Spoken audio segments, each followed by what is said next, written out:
The 2022 midterms are just 203 days away, and according to a recent Quinnipiac poll, President Biden's approval rating is just 33%. As former President Donald Trump just made a key endorsement in the state of Ohio. Joining us now is Ohio Senate candidate, venture capitalist, and author of the book and movie Hillbilly Elegy, JD Vance. JD, welcome back to Wake Up America. Thanks for having me. JD, good to have you back on. Donald Trump won Ohio in both 2016 and 2020. He's really popular in your home state. Does this endorsement that everybody wanted, does this immediately make you the front runner in what's going to be a really tight race? Yeah, I hope it does. And I think that obviously the president's endorsement is very powerful because he's rightfully earned his place as the leader of the party. And so a lot of our voters are looking, with a lot of candidates who maybe they like, maybe they don't like some of us.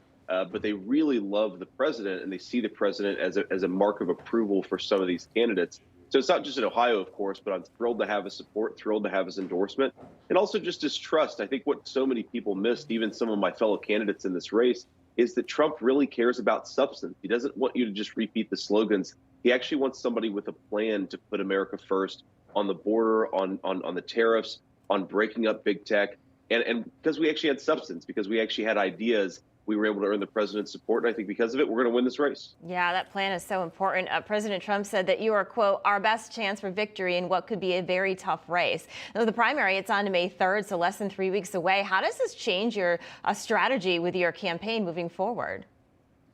Well, one of the things we have to do is get the message out, right? Because a lot of people will watch your show, but some people won't. And so we've got to reach the people who are both engaged and paying attention to the primary every day, but also the people who aren't.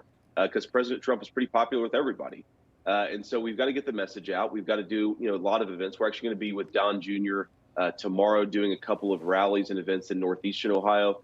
The president's coming here to do a rally himself on Saturday in central Ohio. So we're just going to be working really hard that people know that I'm the Trump endorsed candidate, but also, again, that I've actually got some ideas for how to take these major crises that we've got in this country and start to fix them. I mean, the Biden administration, as you well know, has been such a disaster. We've got to send a senator to Washington who's going to push back on all of the craziness coming from the left, who's actually going to fight for the Trump agenda, not just say things that their consultants told them to say. Yeah, this race, by the way, it's been a dogfight for the last several months. Josh Mandel, Jane Timkins, Josh Gibbons, all involved in the race. Everybody wanted the Trump endorsement.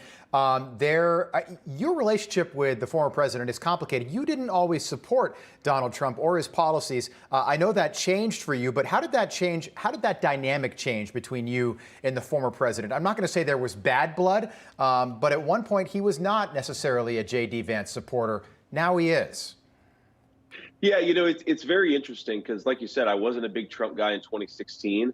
I did not expect him to deliver on a lot of the promises that he made, and I was very proud to be proven wrong. I think a lot of conservatives actually saw the president in action and, importantly, saw the incredible corruption that came against him. I've never seen a political leader in my life where so many powerful people tried to destroy him, tried to destroy his family. And it made me think, wow, there really is something important about this movement. There's something important about what this guy is doing in the country. And I think the president realizes that I'm actually a convert on this stuff, right? I was not an early fan of his, but I came around, and I've been a great advocate of what he's been talking about and what he's been trying to accomplish in this country. And so very proud to have the president's trust on this, because you're absolutely right, was not always on his side. But very proud to be on his side now and proud to have him on my side in this race. Yeah, JD, you call yourself a conservative outsider. You're not a career politician. How do you think that will help you and be better for the people of Ohio? Yeah, well, of course, we've had some conservative outsiders in the past deliver big on promises, right? I think one of the things our politics needs is somebody with a fresh set of eyes. We've had so many people who've been in Washington for 20, 30 years. They've gotten rich off their political position instead of actually delivering for their voters. And so I've tried to emphasize as much as possible that I've made my money. I've had some success in the private sector. But at the end of the day, I'm doing this not because I need to be a senator, but because I want to accomplish something for the people of Ohio, for my kids as a senator. There's a big difference between doing this for the right reasons and the wrong reasons. And I'm one of the guys doing it for the right reasons. Yeah, and JD, this is going to be big because this is going to test the power of the Trump endorsement.